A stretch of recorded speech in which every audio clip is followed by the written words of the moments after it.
También dijo: un hombre tenía 2 hijos, y el menor de ellos dijo a su padre: Padre, dame la parte de los bienes que me corresponde, y le repartió los bienes. No muchos días después, juntándolo todo, el hijo menor se fue lejos a una provincia apartada y allí desperdició sus bienes viviendo perdidamente. Y cuando todo lo hubo malgastado, vino una gran hambre en aquella provincia y comenzó a faltarle. Y fue y se arrimó a uno de los ciudadanos de aquella tierra, el cual le envió a su hacienda para que apacentase cerdos. Y deseaba llenar su vientre de las algarrobas que comían los cerdos, pero nadie le daba. Y volviendo en sí dijo: ¿cuántos jornaleros en casa de mi padre tienen abundancia de pan y yo aquí perezco de hambre? Me levantaré e iré a mi padre y le diré: Padre, he pecado contra el cielo y contra ti. Ya no soy digno de ser llamado tu hijo. Hazme como a uno de tus jornaleros. Y levantándose vino a su padre, y cuando aún estaba lejos, lo vio su padre y fue movido a misericordia, y corrió y se echó sobre su cuello y le besó. Y el hijo le dijo: Padre, he pecado contra el cielo y contra ti, y ya no soy digno de ser llamado tu hijo.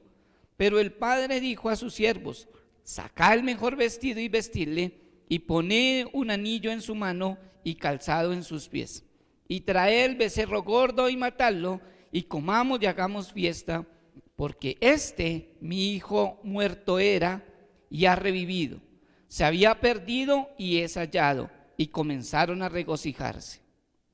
Y su hijo mayor estaba en el campo, y cuando vino y llegó cerca de la casa, oyó la música y las danzas, y llamando a uno de los criados le preguntó qué era aquello.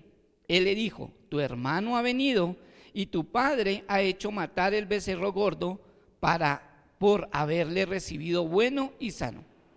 Entonces se enojó y no quería entrar. Salió por tanto su padre y le rogaba que entrase. Mas él respondiendo dijo al padre: he aquí tantos años te sirvo, no habiéndote desobedecido jamás, y nunca me has dado ni un cabrito para gozarme con mis amigos. Pero cuando vino tu hijo, que ha consumido tus bienes con rameras, has hecho matar para él el becerro gordo. Él entonces le dijo: hijo, tú siempre estás conmigo y todas mis cosas son tuyas, mas era necesario hacer fiesta y regocijarnos, porque tu hermano era muerto y ha revivido, se había perdido y es hallado. Amén. Oremos. Padre, gracias, porque tu palabra es viva y eficaz, más cortante que espada de doble filo, que penetra hasta partir el alma, las coyunturas y los huesos, y discierne las palabras del corazón. Gracias. Te pedimos que hoy tú nos abras el entendimiento, nos des sabiduría, nos ayudes, Señor, a colocar atención a tu palabra y poder aplicarla a nuestra vida todos los días, Señor. Ayúdanos, Señor, que necesitamos cada día más, Señor, y permite que hoy puedas poner tu palabra, Señor, aún, Señor, con mis condiciones todavía pecaminosas. Te lo pido que me ayudes, en el nombre de Jesús. Amén y amén. Mis amados hermanos, entonces, ¿cómo vivir en tiempos de pandemia y permanecer inmune? ¿Cree usted, vamos a hacer unas preguntas, ¿cree usted que hay una vacuna 100% efectiva para este virus? ¿Cree usted que el padre de familia de esta historia fue muy alcahueta de recibir a su hijo después de haberse gastado toda su herencia?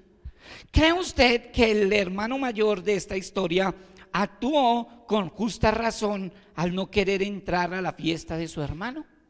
Pues esta y más preguntas las vamos a resolver a través de esta enseñanza. Jesús, hablándole a la gente del común, que estaba en las calles en ese momento eran pues pecadores y publicanos, Cuando hablamos de publicanos, eran personas que trabajaban, como decir, en la DIAN, cobradores de impuestos. Jesús enlaza tres parábolas que tienen que ver con la condición del ser humano. ¿Cuál es la condición del ser humano? El pecado, ¿sí o no? La depravación. Así, los que no conocemos, los que no conocen del Señor, todavía están muertos ¿en qué? En sus delitos y pecados. Entonces, la condición del ser humano, el pecado. Entonces, enlaza tres parábolas que tienen que ver con la condición del ser humano y la misericordia de nuestro Dios, que son la oveja perdida, la moneda perdida y el hijo pródigo. Lucas es el único que relata, en su relato nombra esta parábola y le da mayor énfasis que a las tres. Pero también vamos a ver en esta enseñanza cómo el ser humano en su condición de pecador no puede ni quiere buscar a Dios. Entonces vamos a mirar cómo la gran pandemia que ha estado presente desde Adán hasta nuestros días ha afectado a toda la raza humana y cómo permanecer inmune a ella. Todos hablamos de la gran pandemia, de ahorita la pandemia que es el famoso coronavirus del SARS, pero la gran pandemia, mi hermano, no es esa. ¿Sabe cuál es la gran pandemia? ¿Cuál es? El pecado, hermano. Y si nosotros no erradicamos esa pandemia, pues se sigue prolongando. Y ya llevamos con esa pandemia ¿cuántos años? Bueno, para los que creemos en esta teología de lo que es el creacionismo, creemos que llevamos con esa pandemia más o menos un promedio de 6.000 a 7.000 años, desde Adán hasta nuestros días. Vamos a mirar 4 puntos esenciales a través de esta parábola, y yo asocié esos 4 puntos esenciales con 3 doctrinas de la gracia, de los 5 puntos del calvinismo, que no se los inventó Calvino, ¿sí? Calvino no se los inventó, solamente expuso con referente a la escritura, o sea, él no sacó la escritura de estos 5 puntos. Voy a hablar de 3 a través de esa parábola, pero vamos a mirar 4 puntos esenciales. Vamos a mirar la condición del ser humano, vamos a mirar lo que es la depravación, vamos a mirar la misericordia de Dios, ¿sí? A través de la elección, vamos a mirar lo que es el arrepentimiento y fe a través de la doctrina de la gracia, y el fariseísmo y la religiosidad que es del primero, de la depravación. Entonces, a través de esta parábola vamos a mirar esos 3 puntos. Entonces vamos a mirar el primero, y el primero lo encontramos del verso 11 al 16. Del verso 11 al 16, Jesús enseñando, dice lo siguiente, que ya acabamos de leer. También dijo: un hombre tenía 2 hijos, y el menor de ellos dijo a su padre: Padre, dame la parte de los bienes que me corresponde, y le repartió los bienes. No muchos días después, juntándolo todo, el hijo menor se fue lejos a una provincia apartada y allí desperdició sus bienes viviendo perdidamente. Cuando todo lo hubo malgastado, vino una gran hambre en aquella provincia y comenzó a faltarle, y fue y se arrimó a uno de los ciudadanos de aquella tierra, el cual le envió a su hacienda para que apacentase cerdos, y deseaba llenar su vientre de las algarrobas que comía los cerdos, pero nadie le daba. La condición del ser humano, condición de la naturaleza de nosotros, venimos de una naturaleza pecaminosa, y a raíz de eso, pues nosotros le damos rienda suelta a nuestra carne, a nuestras pasiones, ¿sí? A nuestros deseos. Y cuando le damos rienda suelta a eso, entonces es cuando pecamos. Pero cuando morimos a eso, ¿sí? Y le pedimos a Dios que nos ayude a morir cada día a nuestra carne y crecer más en espíritu, pues esa es la gran diferencia del creyente al no creyente. Aquí vemos la historia que Jesús narra y dice que un hombre tenía 2 hijos y Y uno de esos le pidió la herencia. Dijo: padre, ya estoy aburrido. Me levanto, tengo el desayuno, huevos pericos, changua, caldo de costilla, y al almuerzo bandeja paisa, la comida jaco con pollo. Tengo aquí sirvientes, me hacen manicure, pedicure. Esta vida que llevo está aburrida. Y hay un dicho que dice que la buena vida cansa y la mala amansa. ¿Sí o no? Y ahí sí, como dice la canción, los caminos de la vida no son como yo pensaba. Y entonces este muchacho aburrido, como muchos jóvenes en la casa: ¡ay, qué pereza! Yo quiero salir a la calle y no puedo. Y en la casa tiene Netflix, tiene parabólica, no le falta nada. Se puede levantar a las 10 y aburrido. Este muchacho estaba en esa condición. Tenemos tremenda hacienda. Papá, yo estoy aburrido, yo quiero que legalmente a mí me corresponde la herencia. Yo quiero que me la dé. Y el papá, pues, listo, mi hijo. Así como dijo el del comercial: listo, papito, si ya, tome a ver. Le repartió la herencia juntos. Dice, y les repartió. Dice,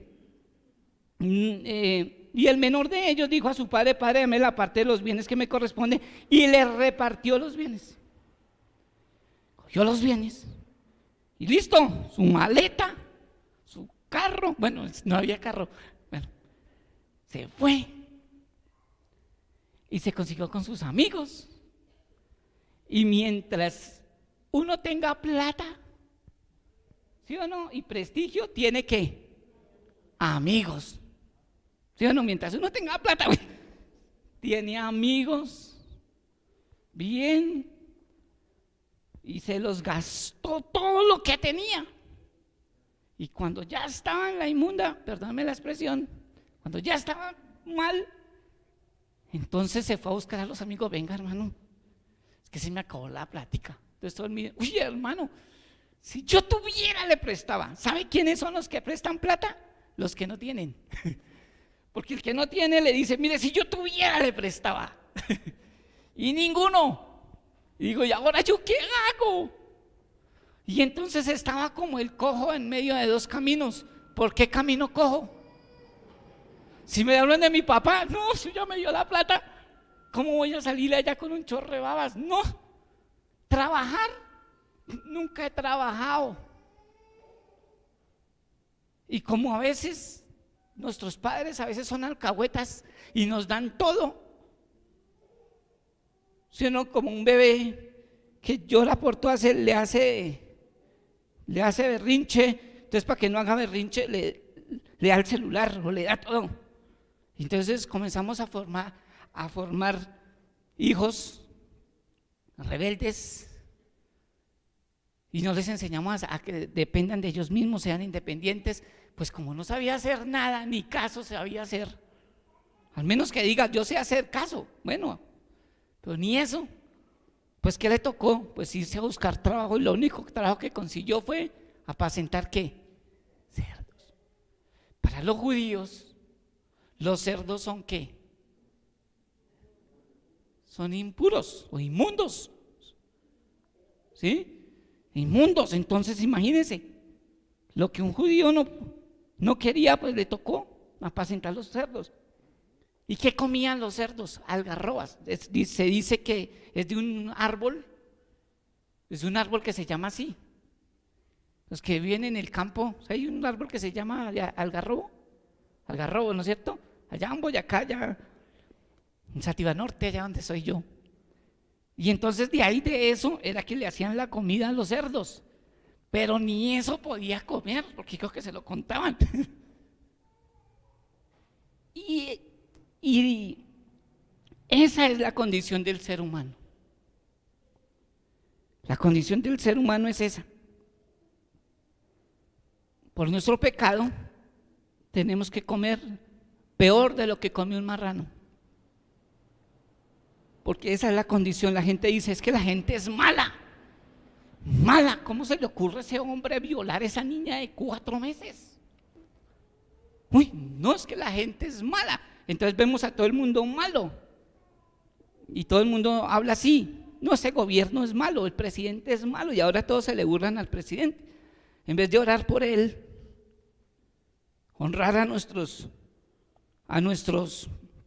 gobernantes, entonces nos burlamos.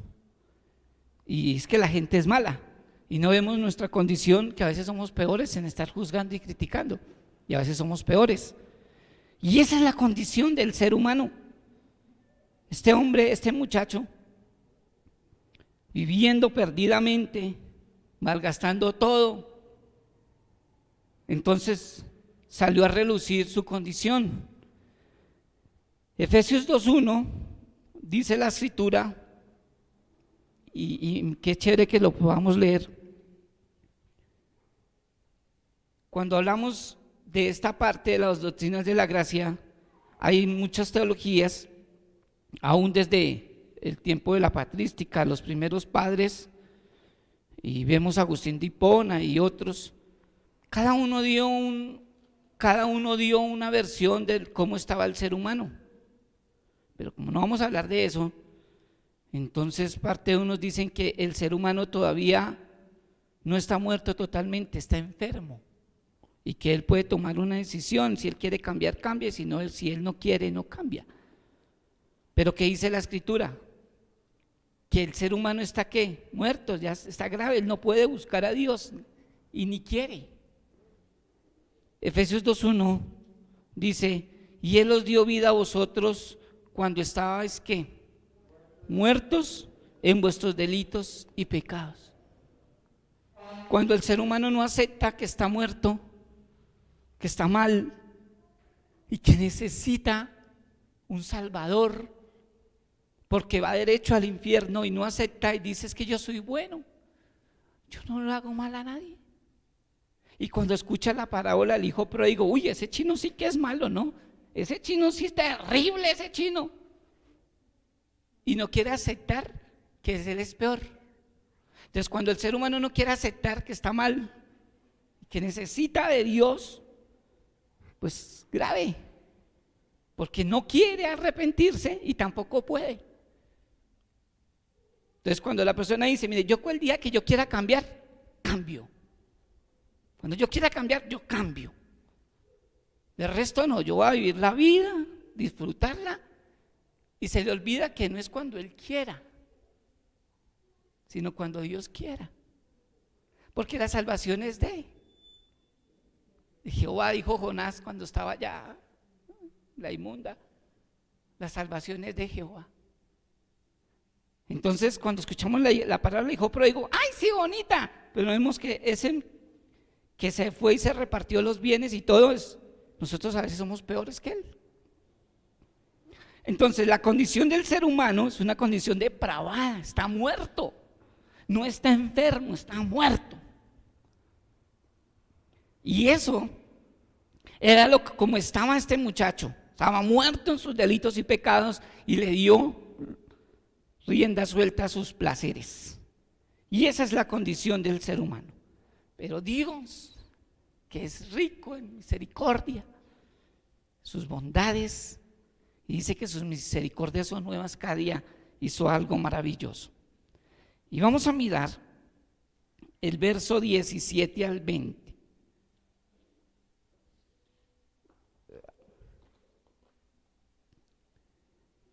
En el verso 17 al 20 de Lucas vemos nuestro segundo postulado, segundo punto.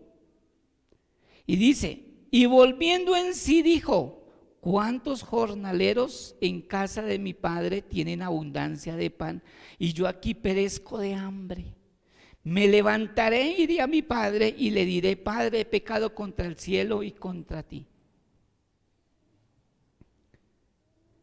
Ya no soy digno de ser llamado tu hijo, hazme como a uno de tus jornaleros. Y levantándose vino a su padre, y cuando aún estaba lejos los vio su padre, y fue movido a misericordia, y corrió y se echó sobre su cuello y le besó. Vemos aquí, en las doctrinas de la gracia, lo llamamos nosotros elección incondicional. ¿Quién es el que elige? ¿Usted es el que toma las decisiones? Yo aprendí por años dentro del cristianismo que yo era el que tomaba las decisiones, que yo era el que el día que yo quisiera, ese día aceptaba a Cristo y ese día mi vida cambiaba, y yo coloqué la fecha, el día que yo le di la oportunidad a Dios, como le dicen en muchas iglesias, dele la oportunidad a Dios. Y yo digo, pero eso es una herejía, porque ¿dónde dice eso? En la escritura no encuentro ninguna parte de esa que dele la oportunidad a Dios. O algo más herético que enseñan las iglesias grandes: perdone a Dios. Dele la oportunidad a Dios y perdone a Dios. Desde que escuché eso de un pastor diciendo eso, terrible. Aquí vemos que dentro de esta doctrina de la elección, vemos que es Dios el que elige, no el ser humano.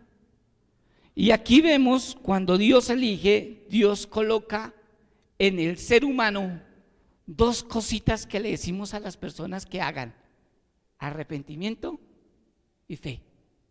Dios pone el deseo, Dios pone el querer como el hacer por su buena voluntad. Dios pone en el ser humano eso.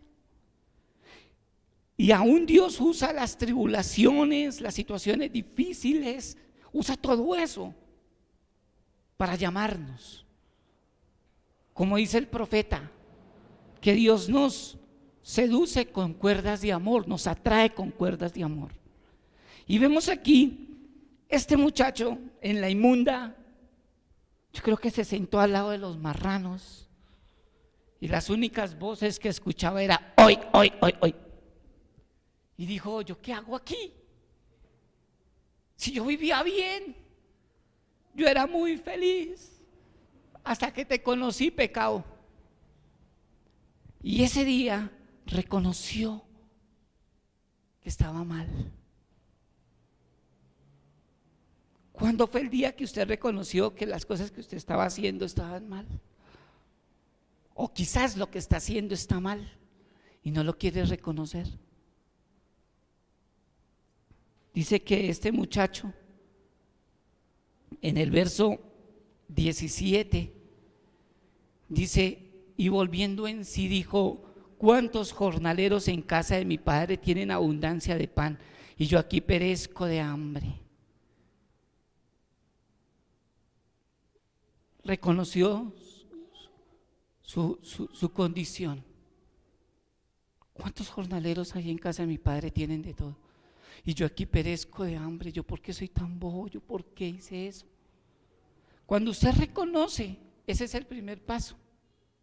Pero cuando usted no quiere reconocer y sigue todavía con su mentalidad: yo soy bueno, yo le hago bien a la gente, yo le doy a los pobres, yo en Navidad le doy regalos, en Navidad voy a regalos y voy y se los llevo a la Fundación Valientes de David, y soy bueno. Y usted todavía no reconoce la condición como que tiene, pues entonces está mal. Este chino dijo: ya probé el pecado, ya vi todo eso, ya me supo, ya no quiero seguir más así. Reconoció. Dios pone en este muchacho arrepentimiento y también pone fe. Vamos a mirar. Y en el verso 18 dice: me levantaré, iré a mi padre y le diré: Padre, he pecado contra el cielo y contra ti. Un creyente, cuando entiende que cuando peca, no peca contra él mismo. Inicialmente, cuando peca contra ¿quién? Contra el Creador, contra Dios. Este muchacho dice: he pecado contra ¿quién? Contra el cielo y contra el padre de familia, el papá. Y reconoce su pecado. Por eso usted, antes de pecar, usted mire que usted no está pecando contra usted mismo, está pecando contra Dios, contra el que le dio la vida. con el que tiene el poder de enviarlo al infierno, porque el ser humano no envía al infierno a nadie, Dios sí, el diablo tampoco. El diablo está sujeto a Dios. Entonces no le eche la culpa todo al diablo, hace todo del diablo. Un día iba a la chancleta toda aburrida, el diablo aburrido, y se encontró a Jesús. Y Jesús le dijo: oiga, chancleta, ¿usted qué hace aburrido? No, estoy estresado, estoy aburrido. Todo el mundo la embarra, peca y me echa la culpa a mí. Entonces nadie quiere reconocer sus pecados. Todo le echa la culpa al diablo. Eso fue el diablo. Eso fue así, el diablo es el tentador. El diablo está ahí como león rugiente buscando a quien devorar. Pero usted no tiene que abrirle la puerta. Usted no resistía al diablo, y él ¿qué hace? Este muchacho reconoció su falta y entendió y se arrepintió y dice: yo he pecado contra el cielo, he pecado contra Dios Todopoderoso y he pecado contra ti, Padre. Y él reconoce y dice: ya no soy digno, yo me levantaré, iré a mi padre y le diré: Padre, he pecado contra el cielo y contra ti, ya no soy digno de ser llamado tu hijo, hazme como a uno de tus jornaleros. Y levantándose vino a su padre. Mira, hay cosas, pensamientos que nosotros tenemos, pero solamente quedan las buenas intenciones, pero no hay ¿qué? No hay hechos. Y dice que un hecho vale más que 1000 palabras. A veces nosotros, listo, sí, pequé, la embarré, hice lo malo delante de Dios, pero no tomo una decisión. O sea, se quedan las buenas intenciones. Sí, yo sé que la embarré, yo sé que he hecho lo malo, ¿sí? Y a veces pide un perdón, entonces no son arrepentimientos, sino son remordimientos de conciencia. ¿Usted ha tenido remordimientos de conciencia o realmente se ha arrepentido? ¿Sabe que nosotros como pecadores a veces no nos arrepentimos bien, sino lo que tenemos es remordimientos de conciencia? Y los remordimientos de conciencia se quedan solo en las palabras, pero los hechos no. Y a veces preferimos estar como el perrito del lustrabotas. ¿Ha visto el perrito del lustrabotas? El lustrador estaba ahí lustrando los zapatos y tenía un perrito al lado. Y cuando llegaba la gente a lustrarse los zapatos, el perrito era chille. Y chille el perro, y chille el perro, y chille. Y la gente decía: oiga, échale un pan al perro. No, es que está sentado en una puntilla. Pues que se pare, le duele mucho. Entonces él prefiere seguir chillando, pero no levantarse. ¿No le ha pasado eso a usted? A mí sí. A mí sí me ha pasado. Por eso esta prédica es para mí. O sea, yo le dije: Señor, da una prédica para mí, porque yo soy peor que ese hijo pródigo. Y entonces chillando. ¿Qué es uno? ¿Qué es el gobierno? ¿Qué es el del coronavirus? ¿Qué es ese de aquí? ¿Qué es ese de allá? Pero no toma una decisión. Pararse, así me duela. El perrito no se paraba porque le dolía. Si se paraba duro, ay, prefiere. Entonces todos los días esa quejadera, pero no se toma una decisión. Este muchacho de la historia, de la parábola, toma una decisión. Y antes de ir a los hechos, lo piensa bien. ¿Qué voy a hacer? Bueno, oyeron de mi papá, pero apenas me vea me va a coger a garrote. Pero antes de que me coja a garrote, pues yo le voy a decir las palabras y yo voy a tomar una decisión. Yo esta vida no quiero. Si usted está feliz con la vida que lleva pecando, esta prédica no es para usted. ¿Sí? Yo como que últimamente como que estoy solo predicando para mí, ¿sí? El pecado. Pero ¿qué más predicamos? El Señor te va a hacer millonario. Este mes vas a firmar escrituras, vas a tener tu carro último modelo, tus sueños se materializarán en este año. Eso queremos escuchar, pero no hay que eso, la Biblia no nos enseña. Entonces este muchacho pensó y dijo: voy a hacer esto. Oyeron de mi papá Y yo estoy reconociendo que yo pequé contra Dios, contra mi papá.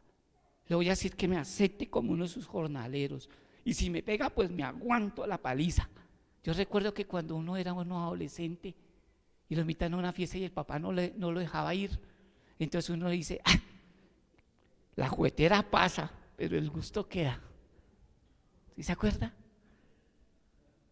Pues este muchacho dijo, pues voy a ir así mi papá me pegue. Pero bueno, esa juguetera pasa, pero yo voy a vivir así sea como un jornalero, porque un jornalero en la casa de mi papá vive mejor que lo que yo estoy viviendo aquí. Yo le voy a decir que me acepte como uno de sus jornaleros. Y este muchacho va y va a los hechos. Ahora, usted ya tomó la decisión. ¿Sí o no? Ya no va a quejar más. Ya va a tomar una decisión, ya no va a pecar más. Tomé una mala decisión, tomé malas decisiones, ya me arrepiento y ya no más. Y ahí sí, pare de sufrir. Ya no más. Y me voy a levantar. Y fue, tomó la decisión y se fue. Eso es cuando usted toma una decisión y usted va a los hechos. Usted se arrepiente y hay un arrepentimiento genuino. Entonces ese arrepentimiento genuino trae algo que se llama ¿qué? Frutos. Por eso la Biblia dice que frutos dignos de ¿qué? De arrepentimiento. Por eso la persona que conoce a Cristo y se arrepiente, su vida no vuelve a ser la misma. Yo hablé en la enseñanza que dimos hace 15 días, 20 días, no me acuerdo, y hablamos de 2 Corintios 5, 17, de modo que el que está en Cristo nueva ¿qué? Criatura es, y las cosas viejas que pasaron aquí, todas son hechas ¿qué? Nuevas. Y entonces usted ya, este muchacho tomó la decisión y fue donde el papá, y levantándose en el verso 20, vino a su padre, y cuando aún estaba lejos, lo vio su padre, y fue movido a misericordia, y corrió y se echó sobre su cuello y le besó. Mire que este padre de familia nunca perdió las esperanzas de volver a ver a su hijo. Y este padre entendió que si usted le sigue alcahueteando todos sus hijos, y sus hijos lo manipulan a usted, y diciéndole, ay, si usted molesta, yo me voy de la casa. Ay, no se vaya, amigo, no, y ruéguele. Váyase, aquí está su maletica. No sea alcahueta los padres de familia con sus hijos. Por eso se crean hijos bastardos, hijos ahí rebeldes. Y después comienza usted, ¿qué he hecho en esta vida que mis hijos me paguen así? ¿Y por qué fuera matado un cura? Y chille usted. Si usted fue un mal padre que todo les daba, nunca los dejó hacer independientes. Ese padre de familia le dijo, deme la parte de mi herencia, ¿listo? Listo, si quiere le llamo un Uber para que lo recoja. No se puso ahí a chillarle, no dijo, no se vaya, no me deje, padres, madres allá chillando por sus hijos, no me deje, hijo, y me da una piedra. Déjelos, porque la vida buena cansa, pero la mala los va a amansar. La vida no es fácil. Y si usted es creyente, usted tiene que entender que la vida no es fácil.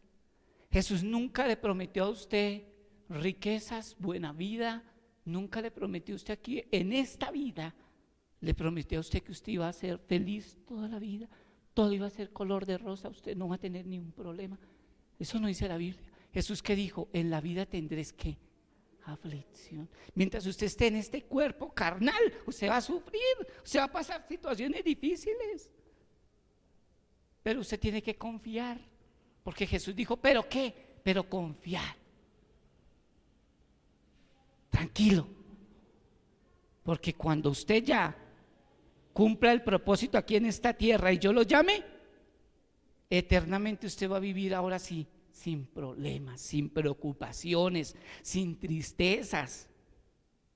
Y cuando estemos en los cielos nuevos, tierra nueva, ya no vamos a tener esas aflicciones.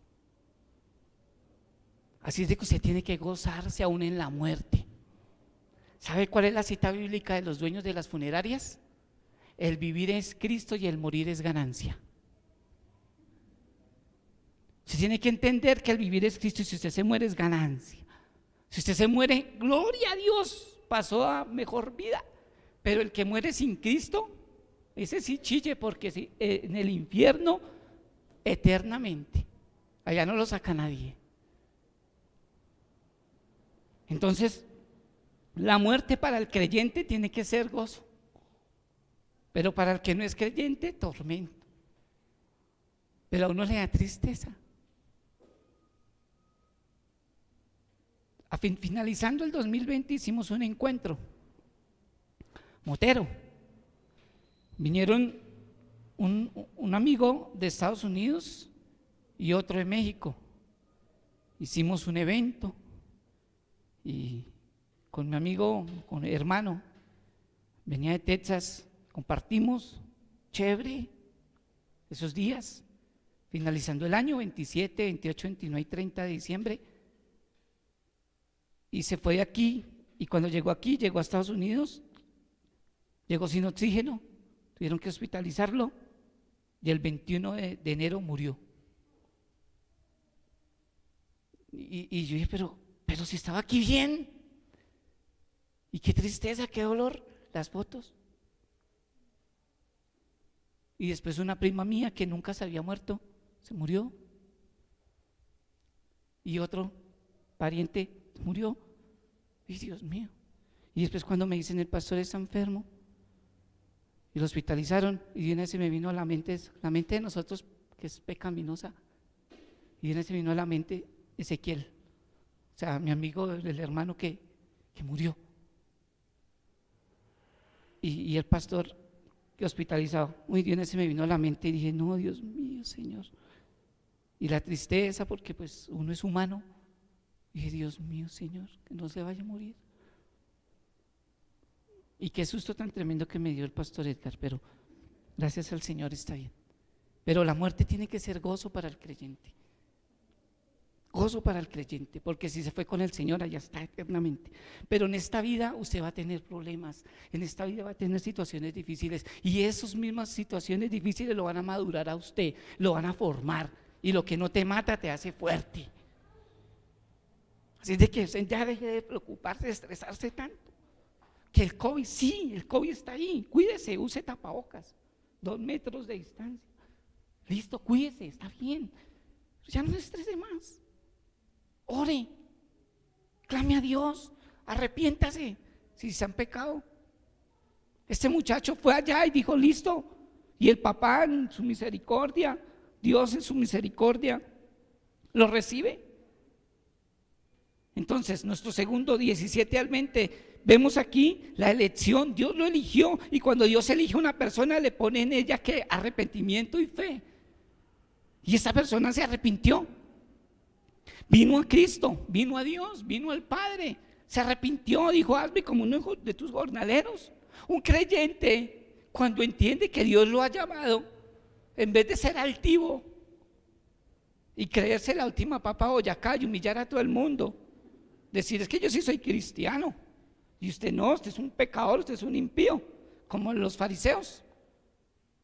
Un creyente, cuando entiende que Dios lo llamó, se vuelve ¿qué? Más humilde, reconoce más a Dios, vive más postrado, más agradecido, ora más, clama más, predica más, reconoce que era un pecador, reconoce que era un gusano, que era una porquería, que era lo peor, depravado del ser humano, y que Dios lo haya llamado en esa condición, y que Jesús haya pagado el precio que ese no pudo pagar, y que si se muere se va para el cielo. No, eso es un galardón grande, es mayor que cualquier riqueza que usted pueda tener, cualquier huaca que se pueda encontrar.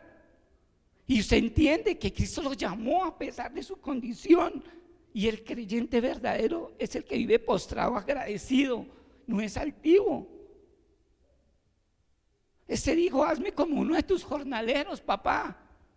Hazme como uno de tus sirvientes, porque no soy digno de ser llamado tu hijo.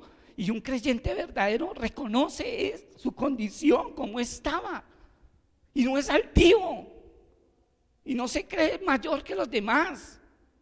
Y no me toque porque me quita la unción. No. Un creyente, cuando reconoce y se arrepiente de corazón, reconoce quién es su Señor, quién fue el que lo rescató. Y así tiene que vivir en humildad.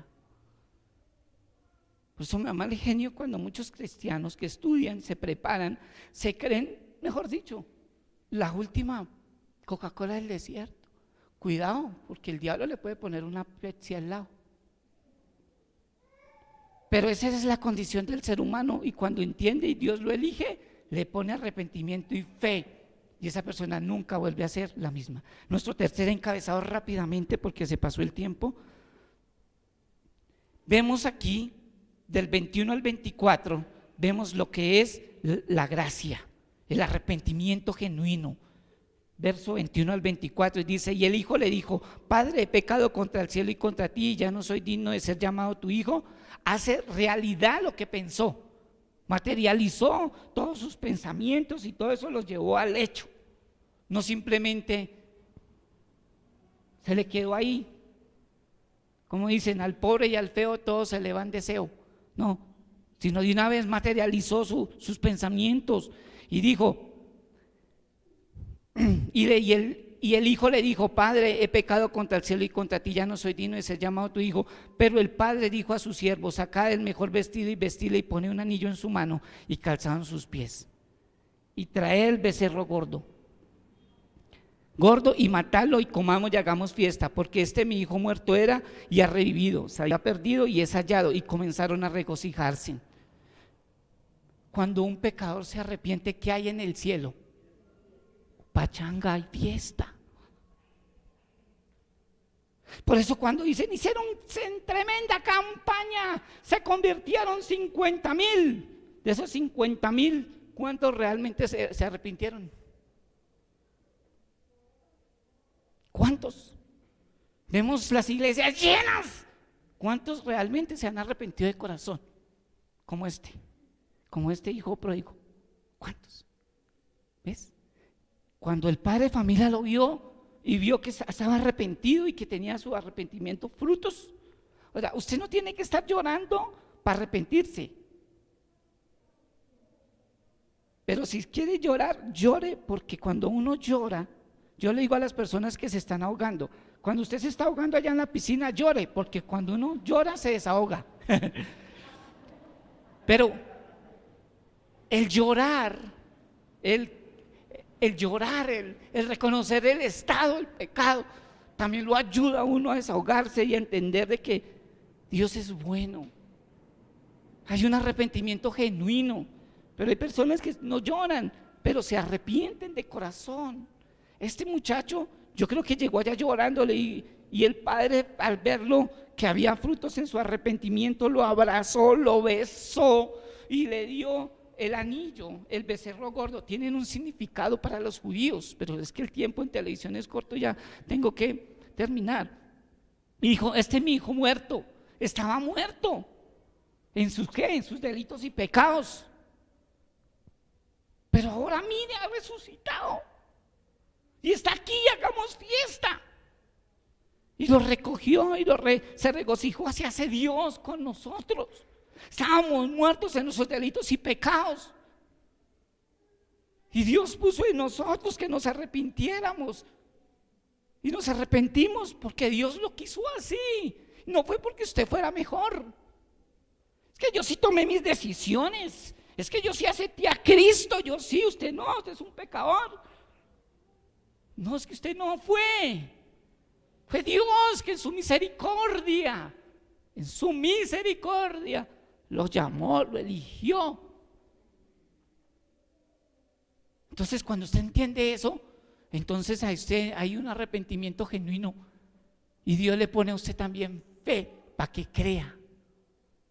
Porque es que la fe no es esa que es que yo tuve fe porque quise tener fe, me nació la fe. No, la fe viene de Dios. Si Dios no se la da, usted nunca va a tener. No es que yo le tengo fe al chance. Si yo hago el chance con ese número, yo tengo fe, me lo gano. Eso es mentira, eso no es fe. Entonces, y su hijo Bueno, y se arrepintió. Entonces, vemos aquí que volviendo en el tercer postulado, que cuando estaba lejos, vemos lo que es la gracia, el arrepentimiento y la fe. En las doctrinas de la gracia, cuando Dios llama a una persona, la llama por gracia. Efesios 2:8 dice: y por gracia sois salvos, y no de vosotros, sino es un don de Dios. ¿Listo? Ahora, yo quiero que se aprenda esto. No somos pecadores porque pecamos. Entienda eso. No somos pecadores porque pecamos. Pecamos porque somos pecadores. ¿Sí me hice entender? No somos pecadores porque pecamos, sino pecamos porque somos pecadores. ¿Sí o no? Ahora, no lo digo por ustedes, pero a ustedes se los digo. Cuarto, vemos aquí el cuarto, algo que tiene que ver con la primera doctrina de la gracia, que es la depravación. Vemos el cuarto punto, le coloqué el fariseísmo y la religiosidad. El fariseísmo y la religiosidad. Y vemos acá del verso 25 al 32 rápidamente. Y su hijo mayor estaba en el campo, y cuando vino y llegó cerca de la casa, oyó la música y las danzas. Y llamando a uno de los criados le preguntó: ¿qué era aquello? Y él dijo: tu hermano ha venido y tu padre ha hecho matar el becerro gordo por haberle recibido bueno y sano. Entonces se alegró este muchacho. Qué bendición que llegó mi hermanito menor. Qué bendición. ¿Cómo se puso? Se enojó. ¿Sí o no? Se le salió la ira santa y no quería entrar. Salió por tanto su padre y le rogaba que entrase. Mas él respondiendo dijo al padre: he aquí tantos años te sirvo, no habiéndote desobedecido jamás, y nunca me has dado ni un cabrito para gozarme con mis amigos. Pero cuando vino tu hijo, no dijo cuando vino mi hermanito, sino cuando vino tu hijo. Si uno mire cómo se expresa: pero cuando vino tu hijo, que ha consumido tus bienes con rameras, has hecho matar para él el becerro gordo. Él entonces le dijo: hijo, tú siempre estás conmigo y todas mis cosas son tuyas, mas era necesario hacer fiesta y regocijarnos, porque tu hermano era muerto y ha revivido, se había perdido y es hallado. Aquí vemos el hijo mayor dice que estaba en el campo, y cuando vino y llegó cerca, vemos aquí cómo Jesús, hablándole al pueblo en común, Jesús termina su parábola, o sea, el final de la parábola, y se refiere a los fariseos, al fariseísmo, se refiere a la religiosidad de ese entonces, que hasta el día de hoy no ha cambiado. Y hay muchos fariseos en la iglesia, juzgones, criticones, se creen santos y ven a todo el mundo, parecen que fueran bacteriólogos, ven a todo el mundo como microbio. Y vemos que en vez de llegar, bueno, mi hermano sí se gastó la plata, sí, pero está vivo. Pero si se hubiera muerto, no chillen, se murió, flores, mariachis, pero cuando está en vida odiamos, aborrecemos. Por eso ahorita en estos tiempos de pandemia, mucha gente se nos ha ido. ¿Qué tenemos que hacer? Valorar, llamar: hermano, aquí estoy, ¿qué necesita? ¿Qué puedo ser útil? ¿Le puedo ayudar en algo, hermano? Lo que necesite, hermano, no importa. Eso es lo que tenemos que hacer en vida, y más si es la familia, y más si es mi hermano. Yo tengo 2 hermanos varones y 3 hermanas mujeres. Hermanas, pues sí, mujeres, ¿sí? Valga la redundancia. Y con todos estos tiempos de pandemia todo me han hecho valorarlos más, amar más. Yo, cuando saludo a mis hermanitas, le digo hermanita, ¿Qué necesita, hermanita? ¿Qué necesita, hermanita? Así estén pecando, así estén. ¿Qué puedo ayudarles? Arrepiéntase. Se le predíquele el evangelio. Esa es la mayor riqueza que usted le puede dar. Predíquele el evangelio si no es creyente, con amor. Y vemos aquí el hermano bravo. ¿Cómo así? Usted ni a mí me da un cabrito. Y qué mentiroso, ¿no? Que también le ha llevado la herencia. Dice que le repartió los bienes. Hijo, todo lo que hay aquí es tuyo, hermano. Si usted quiere, coja 3 cabritos. Pero usted no quiere. Usted no ha hecho nada, entonces. Es tu hermano, estaba muerto, ha resucitado. Regocíjese, hermano. Pero no, envidioso, bravo. Y ese es más o menos como el prototipo del fariseo. ¿Se acuerda la parábola del fariseo y el publicano? Las oraciones de los dos en el templo. El fariseo: gracias, Señor, porque yo sí diezmo. Gracias, Señor, yo sí guardo el día de reposo. Gracias, Señor, yo no soy como uno de estos pecadores impíos, gran impíos. Mírelo ahí postrado. Era el publicano postrado que ni siquiera levantaba la cabeza. Y él sacando pecho: yo sí oro, yo sí ayuno, yo sí estudio, yo sí sé. Y así más o menos el prototipo del fariseo. Y ese es envidioso. Y el publicano allá postrado ni siquiera levantaba la cabeza, reconociendo que era un pecador, reconociendo su condición y reconociendo que si él es salvo es por gracia, por un regalo que Dios da inmerecido. Entonces, vamos a mirar rápidamente 3 personajes ahí: el hijo pródigo, el hermano mayor y el padre. Y más o menos mirando el contexto, vemos que el padre es como un prototipo de nuestro Dios todopoderoso. El hijo pródigo es el prototipo del pecador. Y el hermano mayor es como el fariseo, prototipo del fariseo. ¿Con cuál te identificas? Con ninguno. Excelente. Pero de pronto, sí, como que yo me identifico con el hijo pródigo, pero a veces como que nos identificamos más es como con el hermano mayor. Aplicaciones prácticas. ¿Cree usted que hay una vacuna 100% efectiva para este virus? Sí, hermano. ¿Y quién es? Cristo. Cristo. Amén.